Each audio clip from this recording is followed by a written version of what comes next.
everybody, it's Romania Black, and it's been a while, at least for me, since recording episode 13 of Berserk. I had recorded ahead. I had gotten ahead of scheduling enough where I felt pretty comfortable, and then I had some trips planned, so I was scheduling some things for those trips, and so I had to put Berserk kind of on the side and be like, okay, I've recorded ahead enough. Now I need to catch up on other things to get ready for a trip I was going on. And then I was like, I can't wait anymore. It's literally been 2 weeks since I've watched an episode of Berserk. Like that. And I ended on episode 13. I meant to get to this episode before then, and it just didn't happen. I got very busy and had to make up with other things on the channel. So for you all, you just watched episode 13 last week. But for me, it's been like 2 weeks. And I'm like, I was biting at the bit. I've watched ahead enough. I could wait a little bit longer, but I was like, oh no, I can't. I have to watch episode 14 now. I can't wait on it. So yeah. So where we last left off, Casca was about to be assaulted by these guys. Guts is still fighting Adon's men. Samson, Adon's brother, is dead. We don't know the state of Griffith and his men, if they're on their way or what's going to happen. And it was a pretty fast-paced, action-oriented episode. But in the meantime, through the last 2 weeks, I've gotten a lot of comments. So this is very weird to actually have comments about Berserk to talk about. So might as well get through those before we dive in, right? So first of all, we have this name. It's horrible that I feel bad that it's like Alorser Vatine Venito 6729 talks about George R.R. Martin. George R.R. Martin started Game of Thrones, A Song of Ice and Fire, in 1999. So does that mean that a storm of swords was referring back to Berserk episode 5, A Wind of Swords? Could it be? I would not be surprised, honestly, if George R.R. Martin had been influenced by Berserk. Wouldn't be surprised at all. It would definitely make sense, right? And there was a lot of like Dungeons and Dragons was huge in the 80s, and so I'm sure that there was like George R.R. Martin was probably looking into that, looking into Berserk. I'm sure there were lots of elements that were influencing. K.A. talked about Charlotte's voice actress. Charlotte's voice actress is Yuri Shiratori, who is the same voice actress as Yukina and Pooh from Yu Yu Hakusho. And I was like, girl was getting some work in the 90s. Playing Yukina is one of my favorite characters of Yu Yu Hakusho. I love her. Pooh, of course, is adorable. So I like that the same voice actress for those characters is Charlotte. The like soft cadence, it fits really well with her character. You can tell.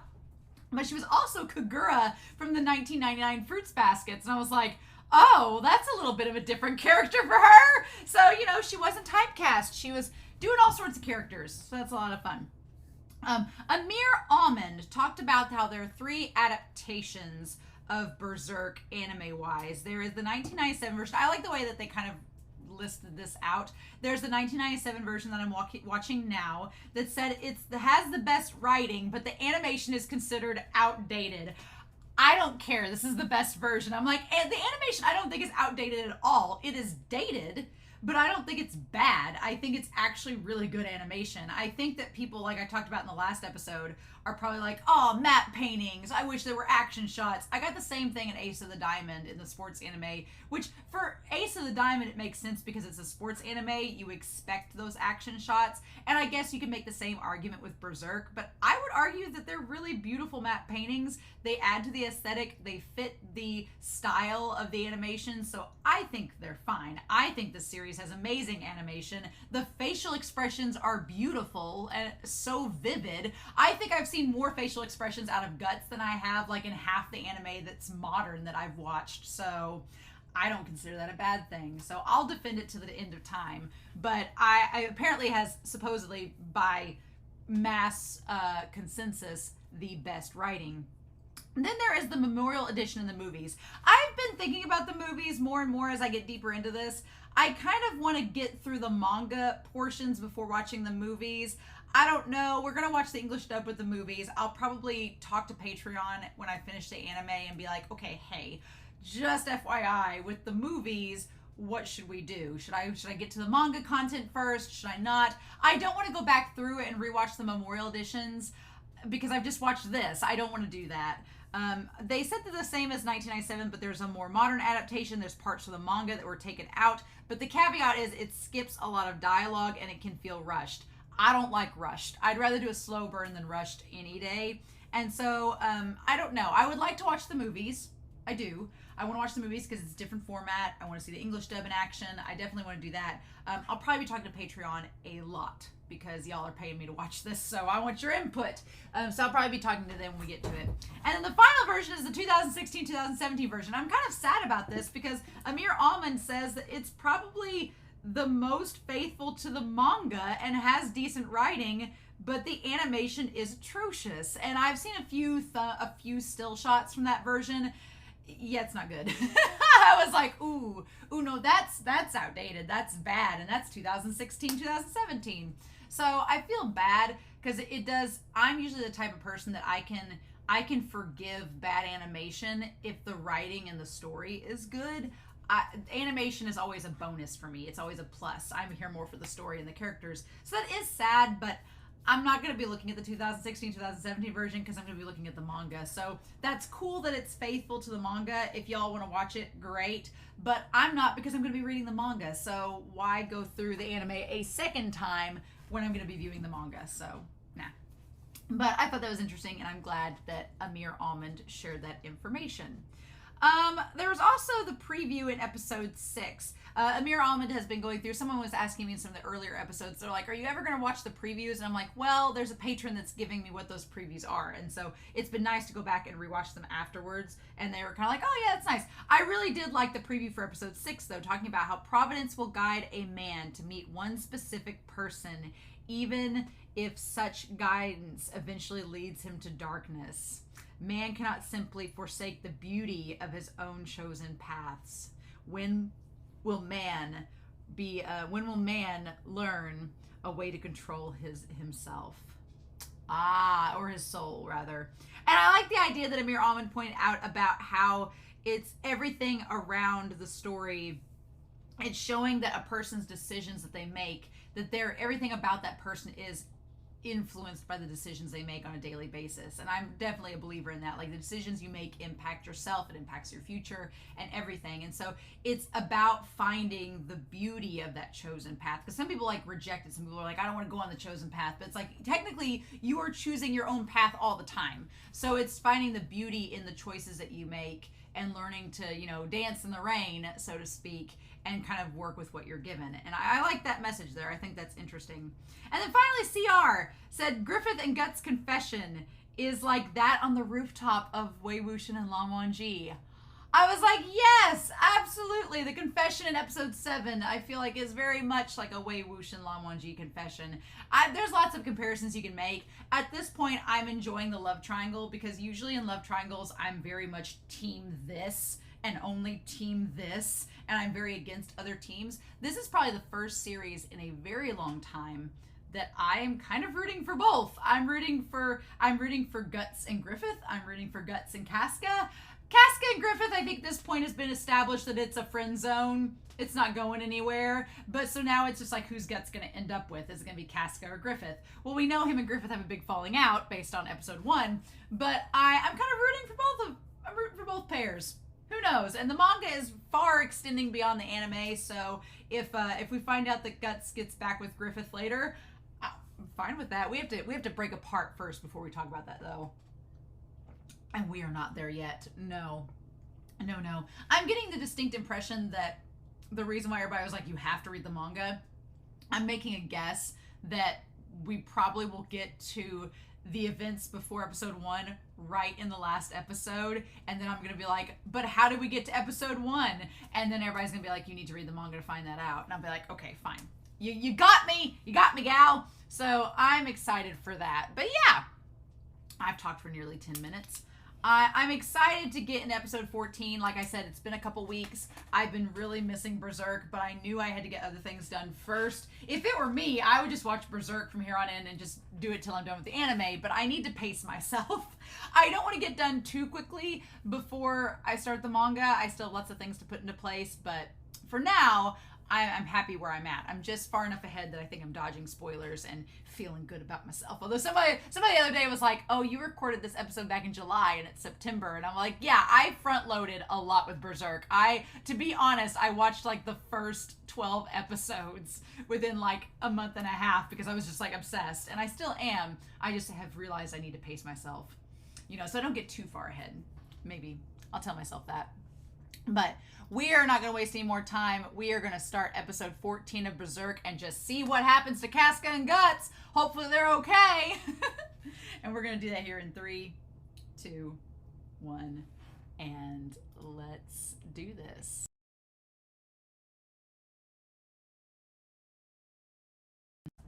I love this trio. I love them so much. They're so good. I am in love with Casca, with Guts, with Griffith in the relationship. I love it. I could eat it up. It's so good. It's just such a great dynamic. It's a great relationship. And there's just something really, really special about it. And making sure White Raccoon doesn't have a malfunction as it like flops over on me.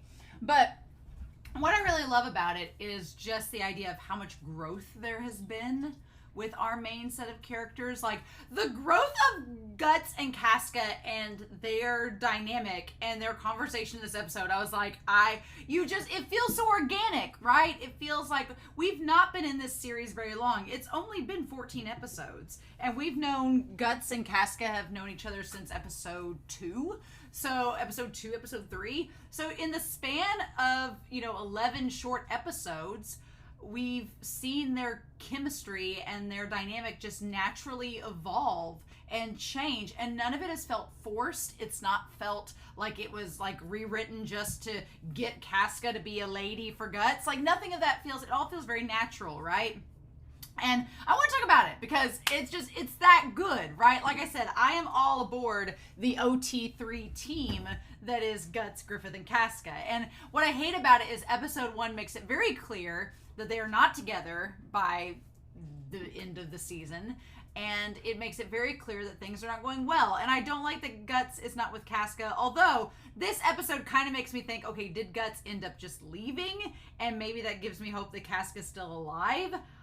Maybe she'll find him in the manga. I don't know. But it does give me hope that I'm like, okay, well, maybe she finds him even if they get separated. But this is the first episode I was like, well, why would Guts leave? But we'll talk about that. Yes. So I want to bring White Raccoon over here and just kind of go through the episode and talk about it. We got our recap and everything. Then we got the OP. We had so much happen just in this short amount of time. The Bonfire of Dreams. I like that episode a lot. I like the idea of the Bonfire of Dreams. And that Guts, this idea that we have all of these little dreams, right? There's the bonfire. I guess we might as well put it up here. The Bonfire of Dreams. The Titanic was called the Ship of Dreams, and it was. But we have all of these hopes, these little hopes and ambitions, right? By the army members. And those hopes and ambitions are all they are basically part and fuel for the flame that is Griffith. And Griffith has said as much that Guts has heard of him talking to Charlotte, being like, all these people have these hopes and ambitions, and they all join me to help accomplish the goal. But they're not his friends, as he said. They're just people they're just his subordinates, right? For him, a friend, again, we go back to Griffith saying that a friend is not those people in the bonfire. Griffith's like, I'm a flame, but I'm not friends with the tinder that's helping to fuel my flame. That's the thing. To him, a friend is someone with their own ambition that is separate from Griffith's. And Guts remembers that. He remembers that, and I think he's taking it to heart, being like, well, what do I do? And Guts at this point telling Casca, being like, I don't really have any ambitions. All Guts knows, Guts talks about all he ever knows is to wield a sword for survival. He's like, I was just taught that he definitely is like, I do fight, not flight. I don't run from a challenge. I face it head on. And I was taught from an early age that if that's my nature, I've got to be able to wield the sword and protect myself or I'm going to die. And so all I know is that as long as I have a sword, I can save myself. Now, that does call back to episode 1 where he's getting his sword reforged. So what happens to the sword? Does something happen? How does that work? It just dawned on me he has a fake arm in episode 1, so he loses his arm somehow. How that happens, we don't know. That's a thing, though. He's going to lose his arm at some point. We don't know how. We don't know why. It's just going to happen. So there's lots of questions that I don't know if we're going to get answered. We're only at episode 14, right? We still have quite a few. We've still got like 11 episodes left. But I don't know if we're going to get all those answers by then, right? I feel like a lot of the manga is going to answer a lot of my questions. And so I'm just going to be patient with it. But this whole idea of Guts, all he knows is how to fight for survival. And he does not have a purpose for why he fights. I think that he kind of is debating what that purpose is. I think he hasn't solidified it. I think he's mulling it through his head because, you know, when he was up on the rooftop and he's like, well, Griffith said, well, do I need a reason to protect you? Like, I'm just going to do it because I want to. And Guts was kind of like, wow, for the first time, somebody actually is fighting for me. Isn't that crazy? And for a second there, I was like, I wonder if Guts is trying to say like, well, am I living for Griffith? Am I doing this for Casca? And I love the immediately was like, no, not for her. And I was like, oh, quit being a Cinderella, damn it. Stop it. You do like her. You just don't want to admit it, damn it.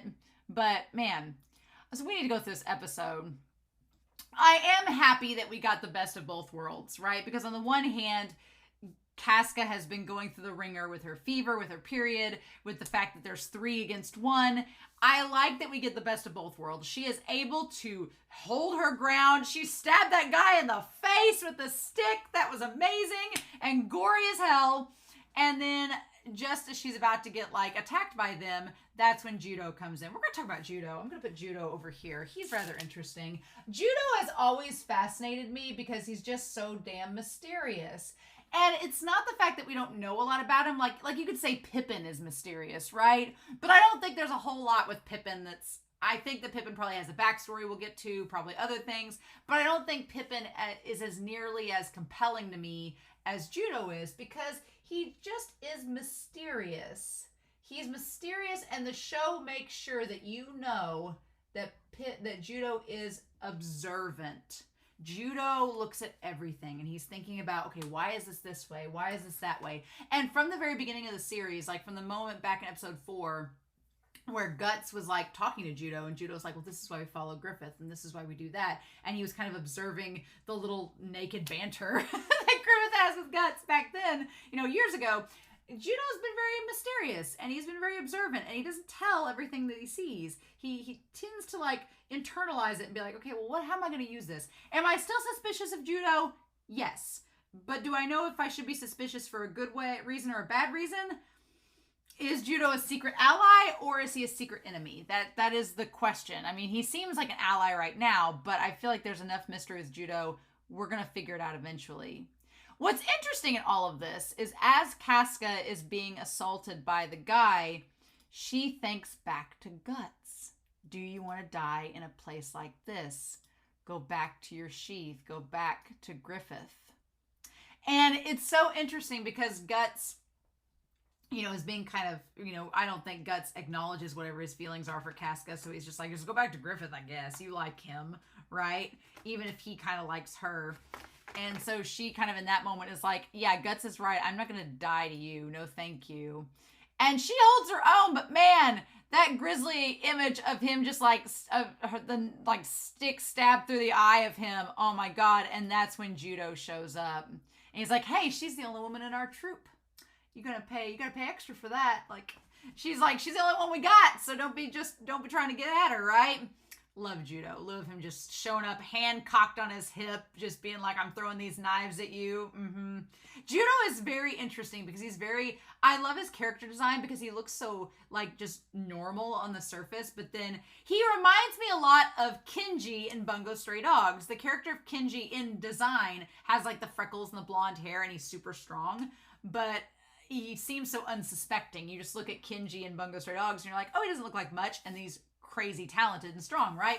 Judo reminds me of the same way. And so I wonder if Asagiri with the freckles and the blonde hair was inspired with Kenji's design by Judo. I think that would be kind of cool if that was the case. I definitely want to know more about Judo, but we obviously, we'll probably get some in the manga about Judo, but I don't think in the anime they're going to give us too much exposition on him. I could be surprised. If they do, I feel like it's going to be in the final hour. Guts, though, Guts just taking on all of these men, like just the 50 men, saying, oh, there's still 50 of you left, and he's just got like the cuts all over him and everything. It reminded me of Zod the Immortal, especially when they go to find Guts and there's just like, dead bodies everywhere. I'm like, it reminded me there seems to be a relation to Zod the Immortal. And the idea of Zod being like, you know, all I know what to do is just to fight people and keep fighting. That seems very much like Guts. And so I'm wondering if there's this connection of maybe Zod was kind of like Guts. He never found a purpose in life, and then circumstances led him to become this immortal being. And so now, since he has no purpose, he just wanders through life destroying things. Or Zod could have been like Guts and had a purpose, and that purpose betrayed him. And here he is. So, and that could be why he warned Guts, being like, whenever the ambition of this guy crumbles, you're going to get caught up in the destruction. So you got to get away now. Like, if you find him as a friend, leave now before things get bad. And so I feel like that could maybe, do we know if Zod's words, do we know if Guts even remembers Zod's words? That's the thing. Could Zod's words be influencing Guts? I don't think so too much, because I think if that were the case, Guts wouldn't have had the reaction that he had when Griffith showed back up, because the heart eyes, like just the heart started popping out of Guts, and he was like, oh my god, Griffith's back, ah! You know, him and Casca both. So I don't think Zod's words have, I think Guts remembers them, but do I think he's applying them to Griffith? Maybe not as much as he should be. Definitely not as much as he should be. But the relationship between Guts and Zod seemed very apparent in how he fought him. Now, we don't see Adon among the dead. Knowing Adon, he hightailed it out of there and was a big old chicken and was like, the Cobbleworths family has their secret retreat technique that's 300 years old. And he just like leaves, right? I doubt Adon stuck around. I think he let all of his men die and then pieced out, and Guts just slumped up against the tree, which would add to Adon's character being kind of a coward, because he wouldn't try to go finish the job with Guts because he'd be afraid Guts would attack him, so he just ran away. That would make a lot of sense. But I feel so bad for Guts, because he's just fighting all these guys on his own. And then he's like, in a miserable place like this, what am I fighting for? Why is my life even worth risking for this? I think that it's good that Guts is asking these questions, because Guts is saying, is my life worth dying in this battle? I'm glad that Guts is asking these questions, because again, he notes later that a lot of these people, they're following Griffith and they're willing to stake their lives on the line to die in a place like this, because they have certain ambitions and goals that they cannot accomplish unless they, fight in a place like this and potentially die there. But for Guts, he's like, I don't have to fight here. I don't have to do this. Why am I fighting here? And he asks, am I doing it for Casca? He's like, am I fighting all these battles for her? Like, I love that she's the first person he asks about. Not Griffith, but he says, am I fighting for Casca? And as he strikes all these guys down, he's like, no, that can't be it. He's like, it's not the reason I'm doing this. I don't have time to think now. I should concentrate on wielding my sword and killing, nothing more. So, in the midst of this fight for survival, he's like, I really don't have time to think. I just need to do, and then I can think later after it's done, which is a terrifying thought in itself, that Guts is like, I only have time to kill everybody, and then I'll question my motives later. That's pretty terrifying. It's like, act now, think later. But does he think he's doing it for Casca? No.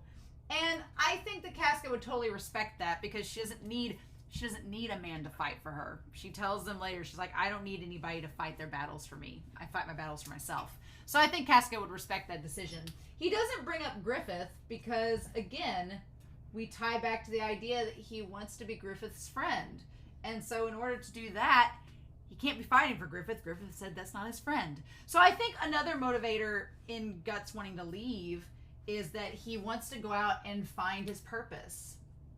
He wants to find his purpose so that he can be so that he can be Griffith's friend. I think we tie back to that. He's like, he wants to leave and find his purpose, but he said that he would stay on until the war ended. So he would stay until the war ended. And then Casca's like, well, what about afterwards? And he's like, I don't know. But I don't think he's going to stay on until once the war ends. So that would be an opportune way that we transition back to episode 1, is that when the war ends and Griffith becomes king, because I think that's on the way, I think he's going to marry Charlotte, he's going to bump the old king out of there and become king himself. I think once all that happens, Guts is going to be like, hey, I said I'd fight for you. Now that you're king, I'm going to go my separate ways. And I think Griffith would, I would like to think that Griffith would respect that. Because he would be like, I want to be your friend. In order for me to be your friend, I can't work for you anymore. I would like to think that Griffith would respect that. And that would be in line with his ambitions, because he's already used Guts to the capability that he wanted to get where he needed to be. The question is Griffith going to get selfish and then decide, oh, well, I don't want you to go, Guts, because you could be my main knight. We could conquer all this land together and you could work for me. And Guts is like, I want to be your friend. And Griffith's like, I don't care about you being my friend. That's what I'm waiting for, is for Griffith to be like, you're my tool, not my friend. And I'm waiting for it to happen. I don't know if it's going to or not, but I'm waiting for it. I'm like, I'll be heartbroken because I like Guts and Griffith as a pair, but the writing's always been on the wall that they're going to end up enemies. It's just a matter of how and why, right? I'm getting KFC breakup flashbacks from Jujutsu Kaisen, and I'm not feeling it. So we're going to repress and put that away and not talk about it. But in any case, what's interesting is the idea that we go back to Casca and Judo, and I like that Judo says it took us a while to persuade those big shots that we needed to rescue you. And she isn't listening to any of this because she's, out of it right now. And she's like about to pass out. And he's like, oh, holy cow. Like, wait a minute. Also, I like Judo, grabs her kind of like trying to respect the fact that she has a torn blouse. He's like, oh God, trying to keep her steady, right? I like how respectful Judo is. And she's like, you have to run. Guts. She says Guts a lot in this episode.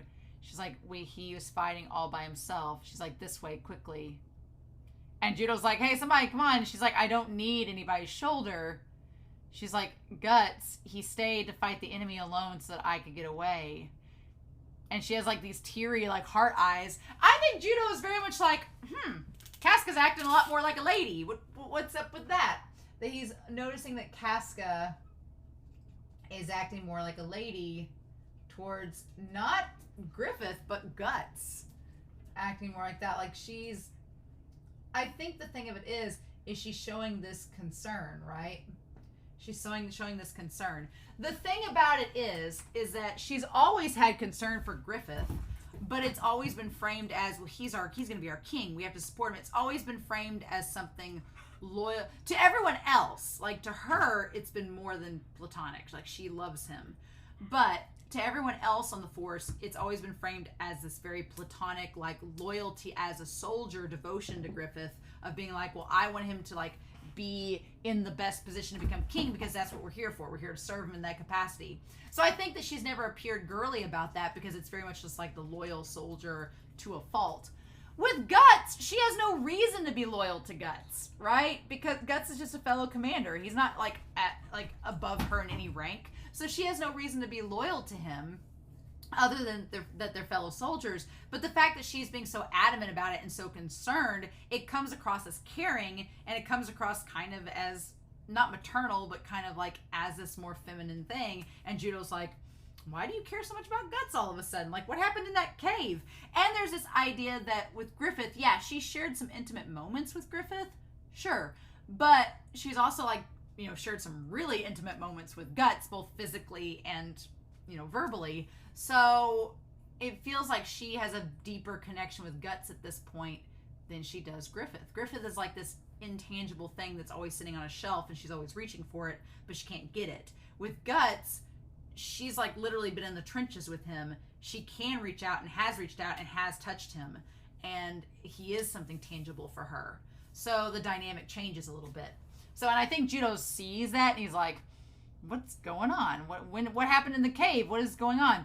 I like the contrast of when they show up to all the dead soldiers. With Zod, it was inside this cave and it was dark and damp and creepy. Here, it's still creepy, but it's like in the sunlight. I love the lighting of this scene. The way the light reflects on her and Judo. People that say this show has bad animation, I'm like, where? It's so good. The lighting is really effective and it looks great. And the gore and everything, oh my gosh. But I love them. And Judo, I like Judo's like, there's almost 100 men lying here. Like, Judo's like, is this for real? Judo is also animated really well in this episode. He looks great. I like the way that Judo looks with his little ponytail and everything. Did he do this all by himself? And then she sees Guts lying against the tree. Now, it makes sense. Again, him lying against the tree, very similar to him in the forest with the brand on his neck we see from episode 1. I like the idea that he just didn't want to move because he didn't want to, like, get any of his injuries like riled up. Like, he has arrows in his arm and everything. He still has it in his hand. He doesn't want to move to get the blood moving that would cause him to be like suffer any more blood loss, right? Makes sense why that is, right? But him up against the tree there, and then I like that he's kind of in the shadows a little bit, and then she shakes him to like tell him Guts. And I love just like the little soft gesture of him grabbing her hand. There's like little things that Guts does with Casca that just like make me swoon a little bit. Like the soft like grab of her hand, and back, you know, during the cave where he like brushed the hair out of her eyes. Like just little tiny things Guts does that I'm like, oh girl, I know why you'd fall for him, right? And it ain't just them abs. They don't hurt though. And when he grabs her shoulder and he smiles, he says, stop shaking me. It'll aggravate my wounds. And she's like so happy to see him. That's like such a revelation. Like her wanting him to live and being happy to see him and wanting him to stay in the troop is polar opposite of her back in episode 3, where she was like, I wish you'd die. I wish you'd get out of here. I wish you'd leave. We don't want to see you again. And now she's like, I don't want you to go. I don't want you to leave. I want you to stay behind, please. And stay with us, because she's come to like realize who he is as a person. And the conversation they have up on the hill, we'll talk about it, but it was just like, it's what I've been wanting this whole time between her and Guts. And it was just like the music, everything. It was so well done by her just saying Guts. And she looks at him with the same like care in her eyes that she's looked at Griffith. It's like, oh my gosh. So we have all these like colorful tents. There's rainbows of tents popping up. Everybody's making camp.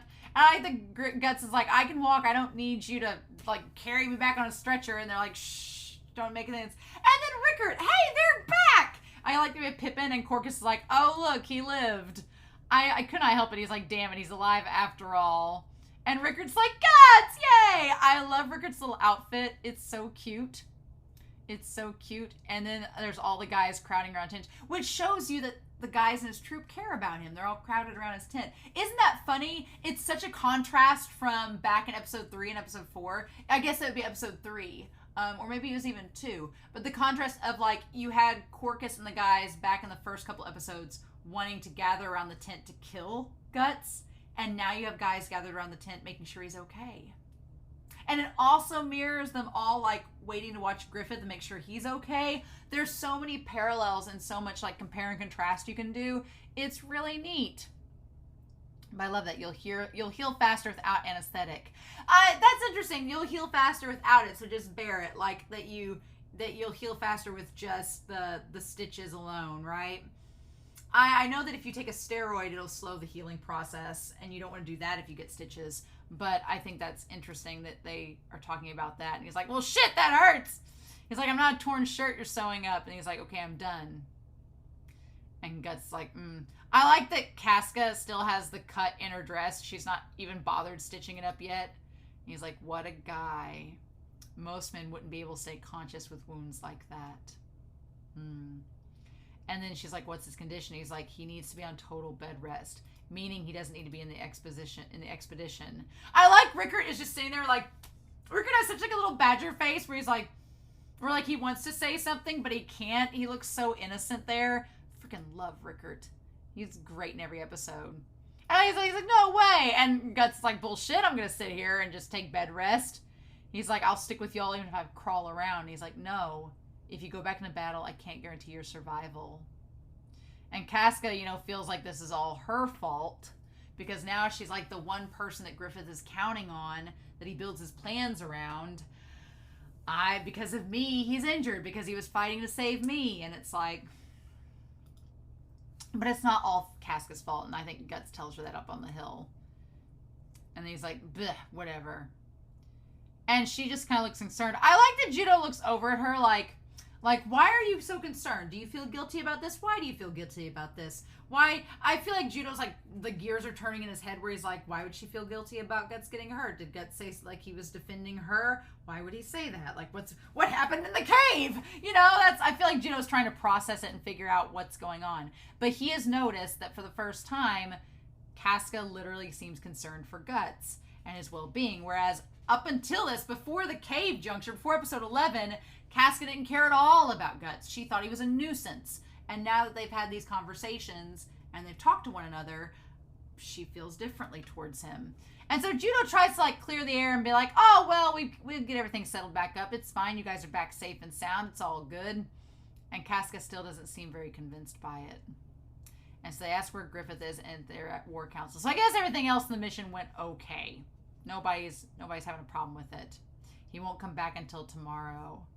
And now the question is, was Guts looking at Judo or looking at Casca? I feel like he's looking at Casca to see how she would react to knowing that Griffith is coming back tomorrow. And so then she goes out and all the guys are like, oh, do you need to be looked at? And she's like, no, I'm fine. She's like, after all, it's not as though I got wounded. And then I like that Rickard's like, but you had a fever, didn't you? I like that Rickard is like, well, even if you weren't wounded, you had a fever, so you weren't in good spirits. Like, I like Rickard just coming in. Now, how Rickard knew she had a fever? That's a great idea. That's a great question. How did Rickard know she had a fever? Because Judo kind of looks at him like, oh, really? And they're like, what's going on? And Guts looking there. So question one, how did Rickard know she had a fever? We don't know. Is he psychic? Is he telepathic? We don't know.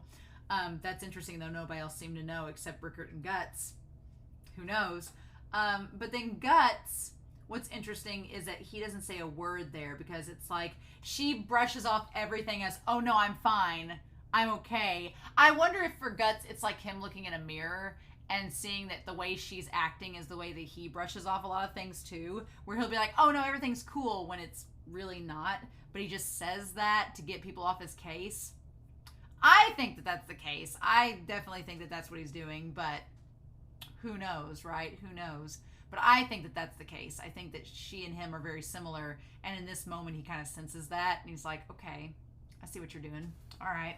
But he kind of admires that she doesn't, come out and say, and this goes back to the idea of him saying like women have it tough. She can't afford to look weak in this moment. She has to look like everything's okay, when Guts knows it is very much the opposite. And I feel like there's some intimacy there where Guts has seen Casca like literally at her worst, and she's like, opened up to him, and she doesn't do that to anybody else. And I think Guts in that moment kind of acknowledges that. He's like, she kind of talks to me about things that she doesn't talk about anybody else. So I like that we see her with the soldiers again, and they're like, we need to thank Commander Guts for saving you. And she's like, oh, sorry to have worried you guys about that. And they're like, we're just glad you're safe, big sister. And they're like, but I like that the one guy is drunk. His face is all blushy. He's like, Captain Griffith is cold at heart, even if he did have to attend a war council or whatever. And they're like, watch your mouth. And they're like, oh, sorry, big sis. So I feel like they know that she likes Griffith. I feel like they kind of know that maybe. And they're like, well, it sucks that Griffith couldn't be here, even if he had to contend a war council. I'm like, hey, leave her alone, man. She just got back. I feel like it's common knowledge. Everybody knows that she likes Griffith, but they know that she's playing it off as just respect. And they're like, whatever. Except when they get drunk and then they kind of out themselves. But as she drinks the wine, that's when Judo says, oh, okay, can I have your ear for a moment? And she's like, sure. And she goes over there. And that's when she's like, what's the matter? And he says, I want to tell you this. And she got a different blouse. When I asked Griffith to send a search party for you two, he was almost denied by the nobles. But he values you guys so much that he made it clear. I like that Griffith stood up for them. I thought he wouldn't. I thought he was going to go with whatever the council wanted because he's trying to become king.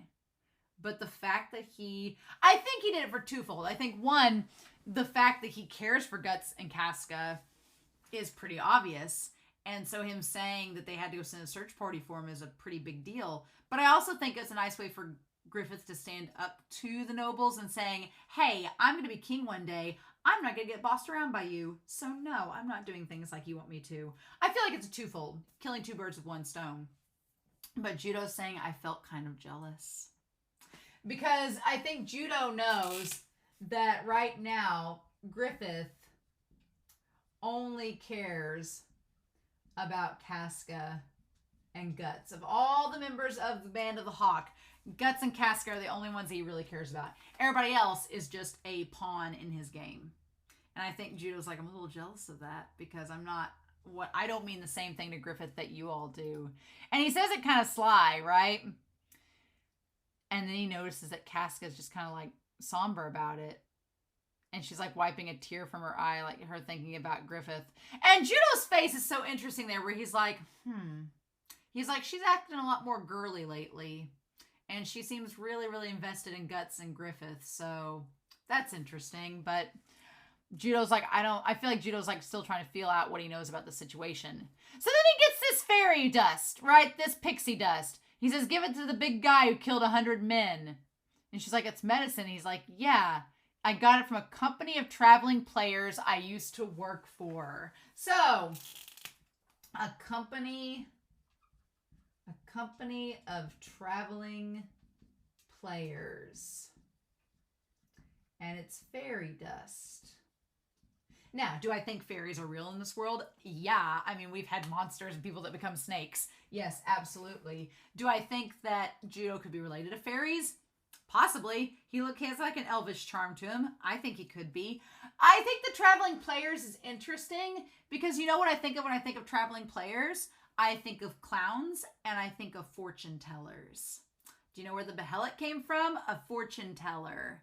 So would I be surprised if Judo just happened to have joined the party around the same time that Griffith talked to the fortune teller that gave him the behelit? No, I would not be surprised at all. So, do I think that Judo's suspicious? Somewhat.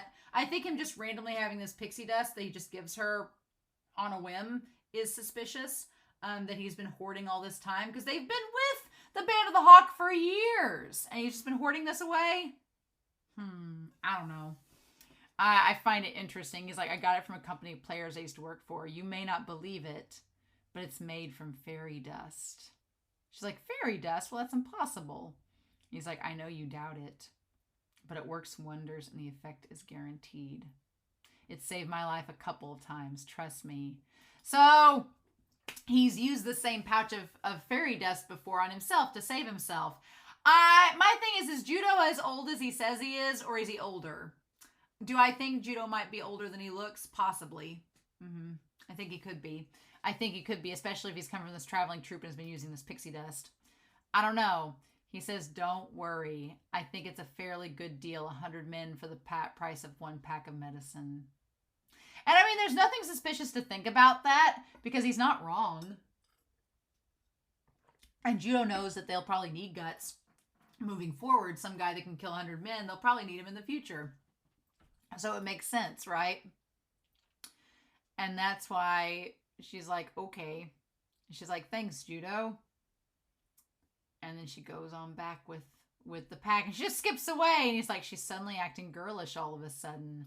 Because she likes Guts. Which is crazy, right? Because she goes to find him. And then instead finds him at the top of the hill. So, yeah. So Casca not wanting to admit that she may have feelings for Guts now. I don't blame her. Again, what I wanted in their relationship was to see it develop, and that's exactly what we've gotten. So I cannot complain, right? It's so good. But yeah, so she's just like, okay, where do I find Guts? And then I like the parallel that we had Guts falling down the hill to join the Hawks because he kind of like hit rock bottom and he joined the Band of the Hawk. And now he's slowly been climbing up the hill and he's reached the top of the hill and he's like, I don't know if being with this group is the smartest thing for me. Because I don't even know what I'm fighting for. And if I don't know what I'm fighting for, then what's the point? So I like the idea that he was at the bottom of the hill joining the Band of the Hawks, and now he's at the top of the hill contemplating leaving them, right? This whole scene at the top of the hill, though, is so damn good.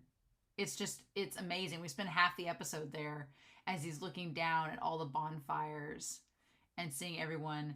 If Casca says Guts' name once this scene, she says it 5,000 times. Like, take a shot every time she says Guts, and you'll be in the hospital for alcohol poisoning by the end of the scene. But she brings the stuff to him, and he's like, I can't sleep because my body is burning. So I came up here because the mountain was cooler up here. And so I like that Casca's... The interesting thing is a lot of Casca and Guts, their language between each other is nonverbal. It's very much body language, which is very interesting to me because with Griffith, it's all words. Griffith's communication to Guts, Griffith's communication to Casca, it's all words, it's language, it's that connection rhetorically. And with Guts and Casca, it's almost like on this primal level of she just starts unwrapping his bandages. She doesn't have to say a word, and Gus just is kind of like, okay, well, I guess I'll let you do that, right? Because I'm like, what is she going to tell him, right? I feel like if she was going to explain it to him, he wouldn't accept the medicine. So she just starts going ahead with the process. I like the effect that looks like chalk on his skin. It feels like a cell drawing that they just added chalk to it. It's great. And she just puts the stuff on there, and he's like, oh, the pain's subsiding. Like as soon as she puts it on. Mm-hmm. And he's like, what is this? And she says, Judo gave it to me. It's some kind of secret medicine. She says, now turn your back. And I like that he's like, okay, like if you're going to heal me, sure thing. Dude is jacked. Like he's just like, there's like muscles upon muscles upon muscles. And he's got all these scars from these previous sword wounds you can see all over him. And as she's like applying the medicine, she sees all these scars that he has. And like that sign that he's been in so much battle. And he's put in so much work too, like all of them have, right? There's nothing for you to worry yourself over. I like that she stops as soon as he says, I only did it for my sake. It wasn't for you in particular. I feel like he's telling her that as she's putting the medicine on because he probably thinks she's seeing all the scars and thinking it's her fault that he's got them. And he's like, I wasn't doing this for you, by the way. I was just doing this for whatever. It's just my nature to fight. That's all there was to it.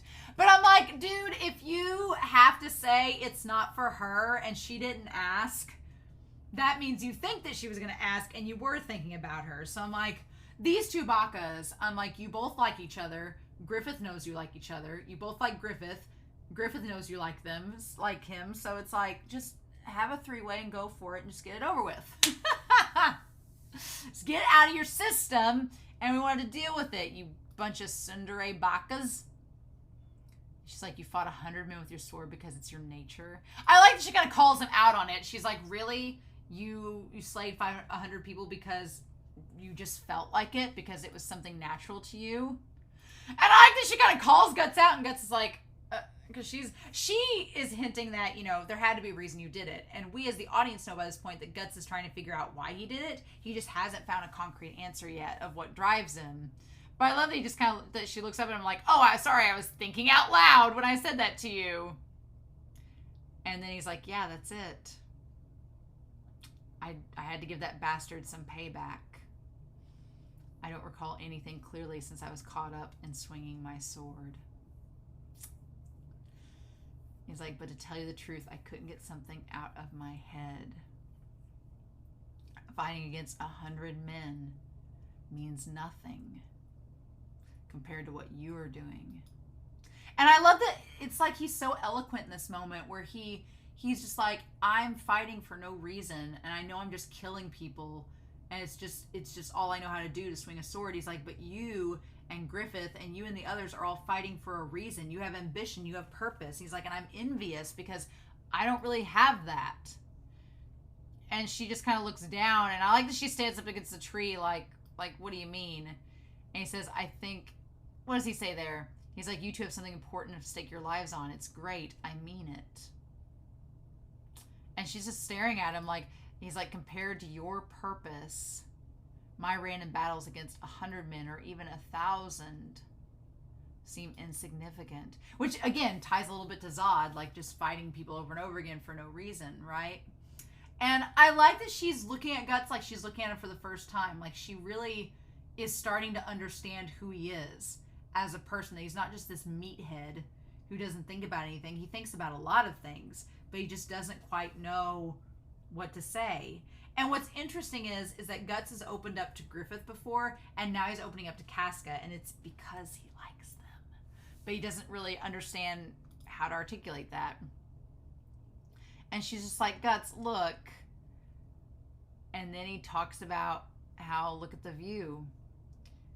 And he sees them all. He's like, Gaston doesn't think he's suited for army life. When he was going and talking about the troops, I was so impressed because this goes back to earlier episodes where Casca, I think it was back episode 4 or 5, where Casca was like, you don't even understand your own men. You're not a leader. You don't understand what your men are thinking, blah, blah, blah.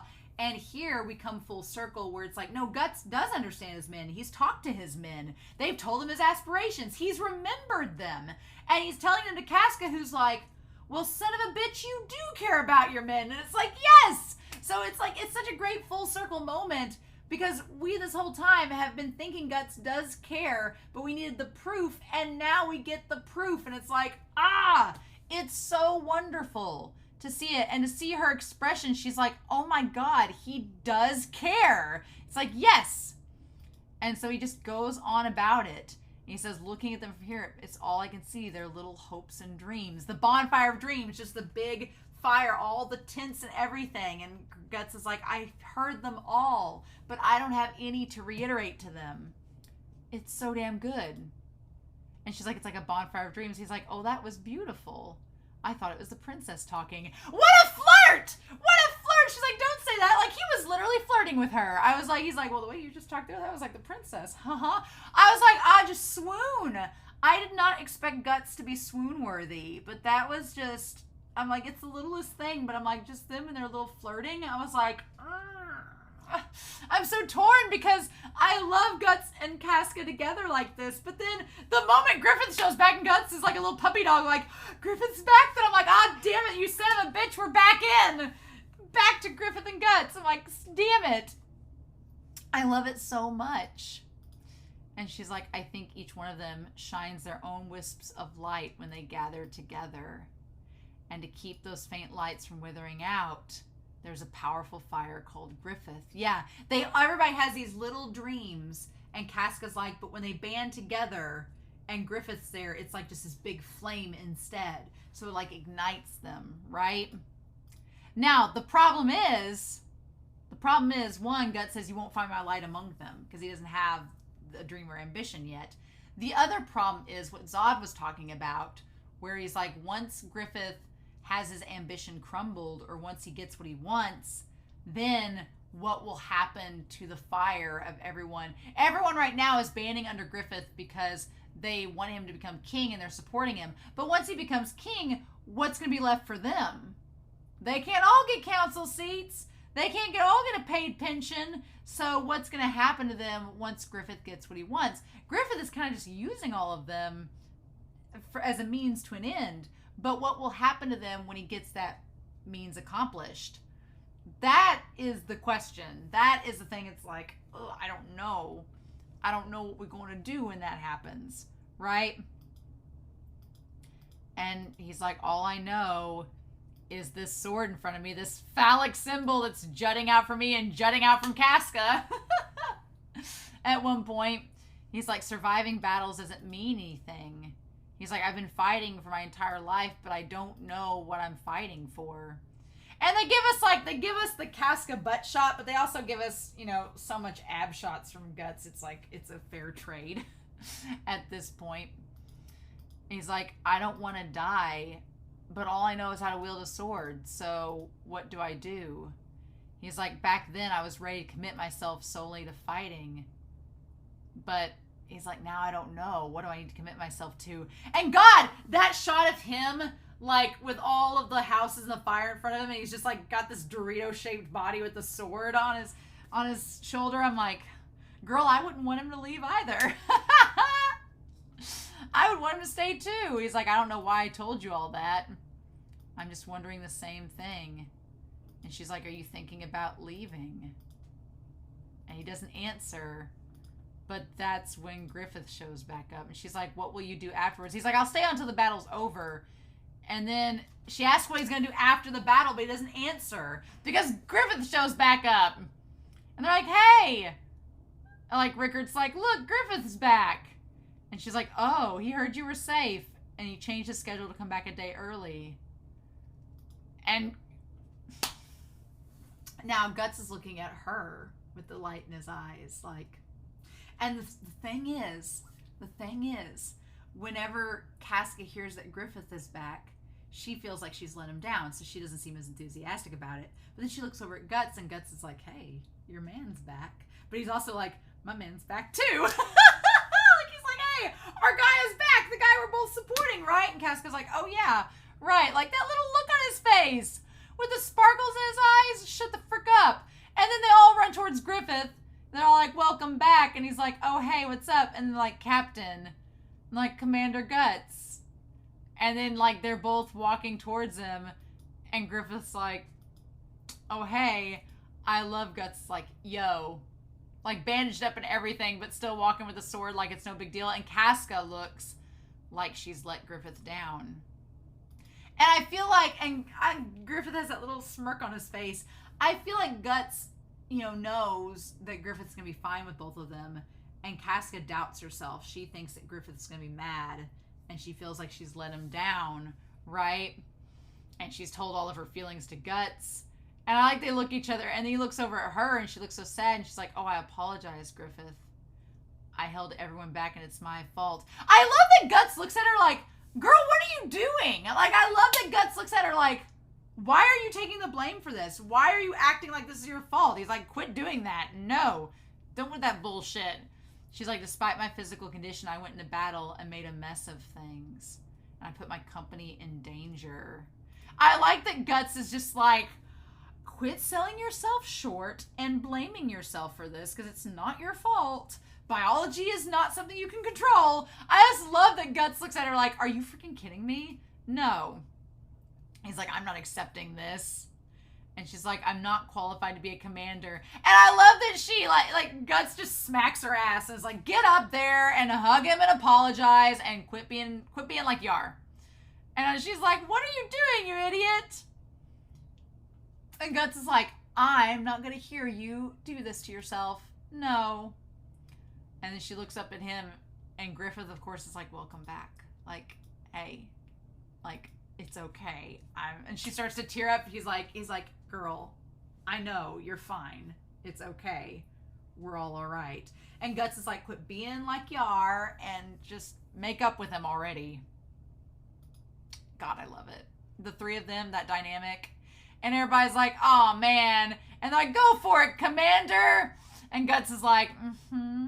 The thing about it is, God, knowing that the mangaka for Berserk was friends with the mangaka of Yona of the Dawn, you know what this makes me think of? And Yona of the Dawn spoilers up here for anybody that cares. But Yona of the Dawn spoilers for anybody that cares. And what it reminds me of is Guts reminds me of Hawk a little bit. Guts reminds me of Hawk without a purpose. That's what he reminds me of. If Hawk didn't have a purpose and only knew how to fight, that would be Guts. Casca reminds me a bit of Yona, a little bit like Yona, in that she's trying to find her place and be strong as a woman in this world surrounded by men that are controlling. Reminds me of Yona. And then Griffith obviously reminds me of Suwon for many reasons. But this makes me think of, like, what if in Yona of the Dawn, it makes me think of Yona of the Dawn, because in the beginning of that series, Hawk is like all about Yona and Suwon getting together and being like, I'll be your sword and protect you guys while you rule the kingdom together. It feels like that's what Guts is doing. Is Guts is like, go on, Casca, get with your man. Get with him. It's fine.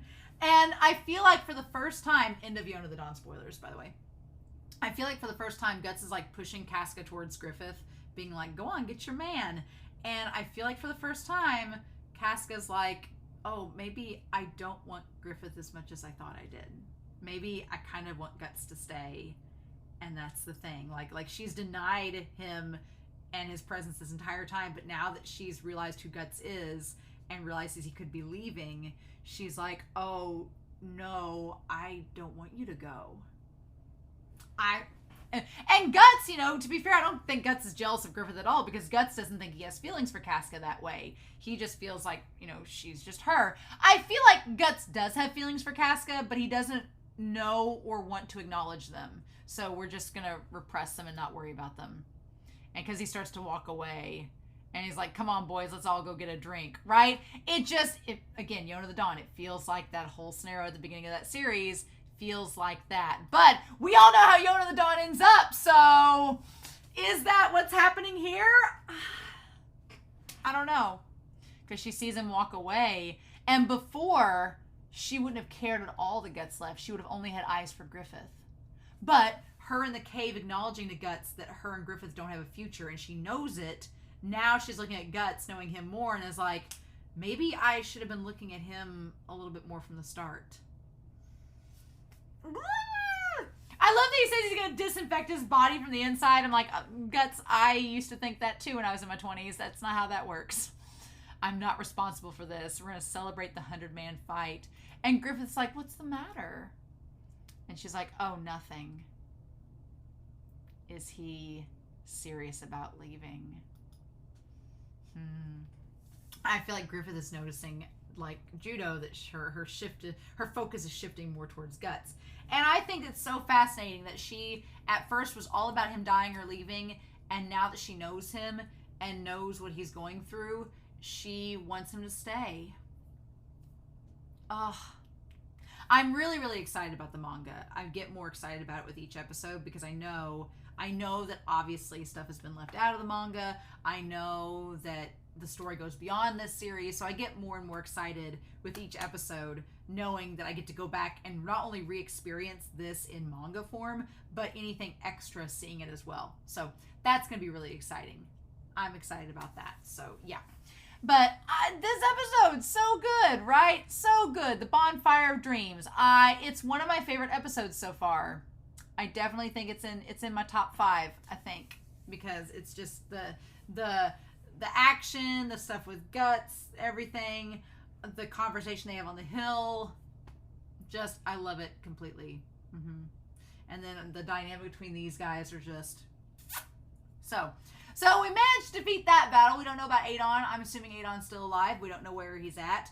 And the war's still going on, but the moment that war ends, Guts may be on his merry way. So Casca's obviously thinking about that now. So we shall see. But in any case, I'm excited to hear your comments down below. I'm super excited for episode 15. I probably won't wait as long to watch episode 15, but I couldn't wait to watch this one, and I'm so glad I didn't. So in the meantime, I hope you all have a wonderful week. Please stay safe, take care, and yeah, I'll be back very soon with more Berserk. Bye.